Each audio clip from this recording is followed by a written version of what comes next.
ఈ రకంగా ఇంకా చాలా ఉన్నాయి కానీ అసలు రోడ్డెక్కని రంగమే లేదు.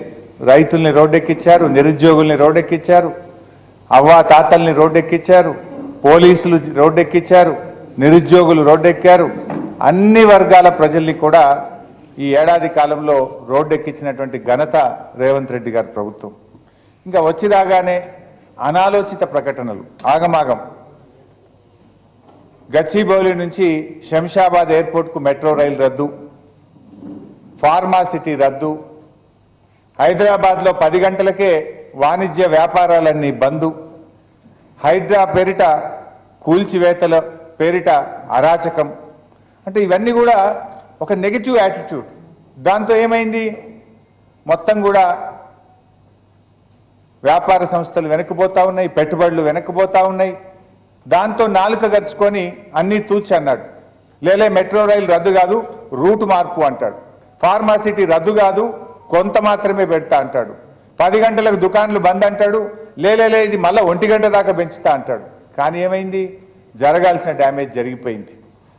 హైదరాబాద్ బ్రాండ్ ఇమేజ్ ఆగమైపోయింది. పెట్టుబడి పెట్టే సంస్థలు పునరాలోచనలో పడ్డాయి. రేవంత్ యొక్క అపరిపక్వ వైఖరితో రాష్ట్ర ప్రగతి మసకబారింది. పరిపాలనలో కూడా వైఫల్యమే. నిజంగా చెప్పాలంటే ఆగమాగం. మీరు చూస్తే ఇది ఎంత తత్తర బిత్తర ప్రభుత్వం అంటే, హైదరాబాద్ నగరానికి సంవత్సరంలో 3 పోలీస్ కమిషనర్లు మారారు, ట్రాన్స్కో సిఎండీలు 4 మారారు, జిహెచ్ఎంసీ కమిషనర్లు 3 మారారు, రంగారెడ్డి కలెక్టర్లు 3 మారారు. ఇట్లా చెప్పుకుంటూ పోతే అంత ఆగమాగం. శాఖల మధ్య సమన్వయం లేదు. ముఖ్యమంత్రి స్వయంగా నిర్వహిస్తున్న విద్య, ఎస్సీ, ఎస్టీ, మైనార్టీ శాఖల్లోనే పరిస్థితులు అత్యంత దారుణంగా అస్తవ్యస్తంగా ఉన్నటువంటి పరిస్థితి. ఇలా పాఠశాలల్లో గురుకుల విద్యార్థులు విష ఆహారం తిని ప్రాణాలు కోల్పోతున్న పరిస్థితి. మద్యం అమ్మకాలు పెరగడం లేదని, ప్రజల్ని ఇంకా మద్యం బాగా తాగించండి అని 31 మంది ఎక్సైజ్ అధికారులకు మెమోలు ఇచ్చిన ప్రభుత్వం రేవంత్ ప్రభుత్వం.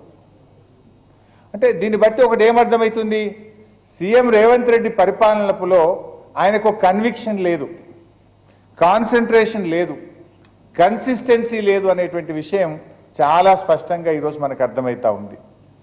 చివరికి వరదలు వచ్చినాయి. మీరందరూ ఖమ్మంలో, మహబూబాద్లో వరదలు వస్తే చూశారు. వరద సహాయక చర్యల్లో కూడా ఈ ప్రభుత్వం దారుణంగా ఫెయిల్ అయిపోయింది. 3 మంత్రులు ఉన్న ఖమ్మం జిల్లాలో వరద ముంచెత్తితే సకాలంలో సహాయక చర్యలు చేయలేకపోయారు. చీటికి మాటికి హెలికాప్టర్ ఎత్తారు. భువనగిరి పోయినా హెలికాప్టరే, గజ్వేల్కి పోయినా హెలికాప్టరే, చివరికి నఖరేకల్ పోయినా హెలికాప్టరే. అంటే ఈ ప్రభుత్వంలో ఉన్న పెద్దలు చీటికి మాటికి హెలికాప్టర్ వాడింది కానీ వరదలు వస్తే కనీసం వరద బాధితుల్ని కాపాడడానికి హెలికాప్టర్ కూడా పంపలేనటువంటి చేతగాని ప్రభుత్వం ఈ కాంగ్రెస్ ప్రభుత్వం.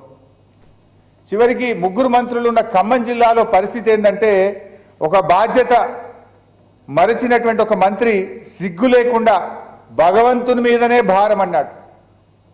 భగవంతుడే వాళ్ళని కాపాడాలని చేతులెత్తిండు మంత్రి. అంటే వరదల్లో చిక్కుకున్న 8 మందిని ప్రభుత్వం కాపాడకపోతే స్థానికులు జేసీబీ సహాయంతో ఆ 8 మంది ప్రజలు తమకు తామే కాపాడుకున్న పరిస్థితి. కొంతమంది ఏమో హెలికాప్టర్ రాక ప్రజల్ని కాపాడుకోలేక 7 మొన్నటి వరదల్లో ప్రాణాలు విడిచినారు. 7 ప్రాణాలు పోవడానికి ఈ ప్రభుత్వ వైఫల్యం కారణం. వరద బాధితుల్ని ఆదుకోవడంలో కూడా ప్రభుత్వం చాలా దారుణంగా ఫెయిల్ అయిపోయింది.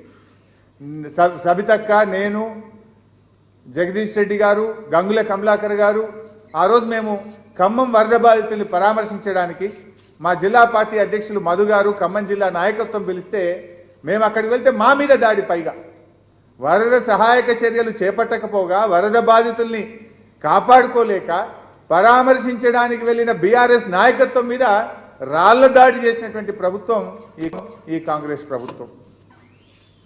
ఇక లా అండ్ ఆర్డర్ అయితే ఈ రాష్ట్రంలో పూర్తిగా ఫెయిల్ అయిపోయింది. ప్రశాంతతకు చిరునామాగా ఉన్న తెలంగాణ నేడు అశాంతితో అలజడితో అట్టుడికిపోతా ఉంది. 10 ఏళ్ల కేసీఆర్ గారి హయాంలో ఎక్కడా మత కలహాలు లేవు. రేవంత్ ఏడాది పాలనలో 9 చోట్ల మత కలహాలు జరిగాయి. 9 చోట్ల మత కలహాలు జరిగాయి. రాష్ట్రంలో ఎన్నడూ లేని విధంగా రాజకీయ కక్ష సాధింపు చర్యలు జరుగుతూ ఉన్నాయి. క్రైమ్ రేట్ విపరీతంగా పెరిగిపోయింది. హత్యలు పెరిగాయి. అత్యాచారాలు నిత్యకృత్యం అయిపోయినాయి. చివరికి ముఖ్యమంత్రి గారి స్వంత గ్రామం, ఇందాక మనం వీడియోలో చూసాం, కొండారెడ్డిపల్లి మాజీ సర్పంచ్ సాయిరెడ్డి గారు రేవంత్ రెడ్డి బ్రదర్స్ వల్ల నేను చనిపోతా ఉన్నా, వాళ్ళ వేధింపులు తట్టుకోలేక నేను చనిపోతున్నానని సూసైడ్ నోట్ రాసి మాజీ సర్పంచ్ సాయిరెడ్డి గారు చనిపోతే ఈ రోజు వరకు చర్యలు లేవు, విచారణ లేదు. అంటే చట్టం కాంగ్రెస్ పార్టీకి చుట్టమైపోయింది. ఈ చట్టం గాంధీ భవన్లో ఆధారంగా ఈ రాష్ట్రంలో ఈరోజు చట్టం అమలవుతా ఉంది. ఎవరి మీద కేసులు పెట్టాలనో, ఏ సెక్షన్లు పెట్టాలనో, ఎఫ్ఐఆర్ ఎప్పుడు ఇవ్వాలనో గాంధీ భవన్లో ఇచ్చే సూచనల మీద ఈరోజు రాష్ట్రంలో చట్టం పనిచేస్తున్నటువంటి పరిస్థితి. అంటే పరిపాలన మీద పట్టులేక, శాంతి భద్రతలు సరిగ్గా నిర్వహించలేక, హోంమంత్రిగా కూడా ముఖ్యమంత్రి స్వయంగా ఉండి ఈరోజు శాంతి భద్రతల్ని కాపాడడంలో పూర్తిగా ఈ ప్రభుత్వం ఫెయిల్ అయిపోయింది. శాంతి భద్రతల వైఫల్యం వల్ల కూడా ఈరోజు రాష్ట్రంలో పెట్టుబడులు పెట్టడానికి అనేక మంది ముందుకు రాక వెనక్కి వెళ్ళిపోతున్నటువంటి పరిస్థితి ఉంది. ఇకపోతే 6 గ్యారంటీల విషయంలో మనందరికీ తెలుసు. 10 ఏళ్ల కేసీఆర్ గారి పాలన చూశాం. ఎన్నికల ముందు హామీ ఇచ్చిన కేసీఆర్ గారు అనేక పథకాలు అమలు చేశారు. హామీ ఇవ్వకుండా అనేక పథకాలు అమలు చేశారు. ఎన్నికల్లో చెప్పని రైతు బంధును తెచ్చింది కేసీఆర్. ఎన్నికల్లో చెప్పకపోయినా కేసీఆర్ కిట్